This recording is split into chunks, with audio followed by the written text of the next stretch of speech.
हम इसलिए माने हैं कि बाबा साहब का हमारे ऊपर कर्ज है, लेकिन बाबा साहब का जो सोच था, बाबा साहब का जो मिशन था, उस मिशन को हम लोग नहीं मानते हैं। बाबा साहब का क्या सोच था कि हमारा समाज शासक समाज बनेगा। बाबा साहब का सोच अगर निजी स्वार्थ के लिए होता तो आज हम मंच पर जो बोल रहे हैं, ये बोलने का अधिकार हमें नहीं मिलता। बाबा साहब का सोच अगर अपना निजी फैमिली के लिए होता तो आज हमें अच्छा कपड़ा पहने हैं, ये पहनने के लिए नहीं मिलता। यही इसी महाराष्ट्र में पीछे झाड़ू आगे घंटा बांधा जाता था, ये आप लोगों को जो मालूम है, इतिहास में मैं नहीं जाना चाहता हूँ। साथियों, बाबा साहब का सही श्रद्धांजलि तब होगा कि बाबा साहब ने जो बोला है कि political power is the master की, उसको हमें हासिल करने की जरूरत है।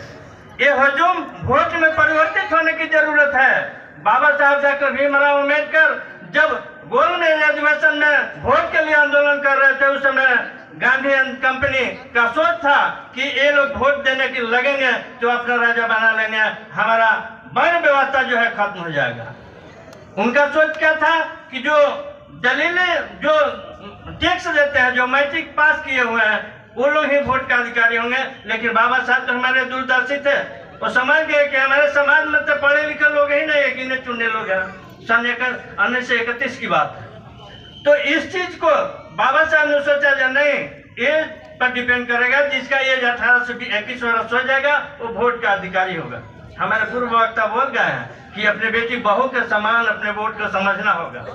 जब तक हम अपना राजा नहीं बनाएंगे, ये हमारी दुरावस्था जो है वो होते रहेगा। इसलिए बाबा साहब इसलिए वोट के लिए अधिकार दिए, और जब संविधान 1950 में दिए तो बोले कि आज तक राजा रानी के पेट से पैदा होता था, आज से मेहतरानी के ओर से राजा पैदा होगा। साथियों, बाबा साहब का किया हुआ भविष्यवाणी आज आपको सत्य प्रतीत हो रही है कि नहीं? आपसे के वोट से राजा पैदा हो रहा है कि नहीं? बोलिए। तो उस वोट को बाबा साहब हमारे दिए, तो बाबा साहब को जब हम मानते हैं तो बाबा साहब का सोच जो था, उस सोच के हमें कार्य रूप देना होगा। अपना काउंसिलर से लेकर MP MLA तक अपना जिताना होगा। अपना हारे या नहीं हारे, अगर वोट हमारे समाज के लोगों को मिलता है, बाबा साहब के मिशन को चलाने वालों को मिलता है, तो मनीवादियों को डर होगा। तो उस डर के बाद भले हमारे MP MLA न जीते, लेकिन फिर भी वोट का जो महत्व है, वोट के महत्व से मनुवादी लोग डरेंगे। साथियों, हम कहते हैं कि भले हमारा जो है समाज इकाई नहीं है, लेकिन वोट तो देता है। वोट अपने समाज को दीजिए। हमारे पूर्व वक्ता बोल गए हैं, एडवोकेट दिल्ली का प्रदेश अध्यक्ष, कि वोट से लेंगे CM PM और आरक्षण से लेंगे SPDM। उस चीज पर भी लोगों का नजर है। हम सोचते हैं कि हम बाबा साहब का एक दिन परिनिर्वाण दिवस मना लिए, 14 अप्रैल मना लिए तो हमारा काम हो जाएगा। नहीं साथियों, बाबा साहब के जो दुश्मन है, बाबा साहब के विचारों को जो मानने के लिए अग्रसर है, वो 365 दिन 24 घंटा वो कार्यरत है।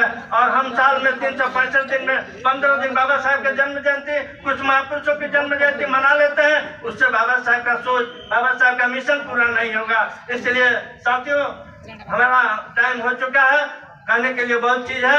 आप लोग पश्चिम बंगाल में हम जो दर्द की बात किए आप लोगों को कि बाबा साहब पश्चिम महाराष्ट्र में जन्म लिए, लेकिन आज तक यहाँ रिजल्ट नहीं मिला। लेकिन बाबा साहब को मानने वाले उत्तर प्रदेश में रिजल्ट दिए, अन्य प्रदेशों में रिजल्ट मिला, बहुत से MP MLA हर राज्यों में जीता, लेकिन ये आज तक महाराष्ट्र छूता है। क्यों है भाई? इसलिए कि हम लोग का सोच बाबा साहब को खाली श्रद्धांजलि देना है। बाबा साहब का दूसरा जो सोच था कि हमारा समाज शासक समाज बनेगा, उस पर हम लोग ध्यान नहीं देते हैं। इसीलिए साथियों, ज्यादा समय नहीं लेते हुए, अब मेरे पीछे बहुत से वक्ता है, मैं थोड़ा सा अपना संक्षिप्त वक्तव्य को समाप्त करते हैं। साथियों, एक शायर के साथ, ना रब ने दिया है न सितमगर ने दिया है, ना रब ने दिया है न सितमगर ने दिया है, जो कुछ भी दिया है हमारे बाबा साहब अम्बेडकर ने दिया है, हमारे बाबा साहब अम्बेडकर ने दिया है। साथियों, इस बाबा साहब के कारवां को मिटाने के लिए, बाबा साहब के लिखे हुए संविधान को मिटाने के लिए आज हमारा दुश्मन अग्रसर है। हम कब जागेंगे? जागना पड़ेगा। इतना ही बोलकर मैं अपना वक्तव्य करता हूँ। नमो बुद्धाय, जय।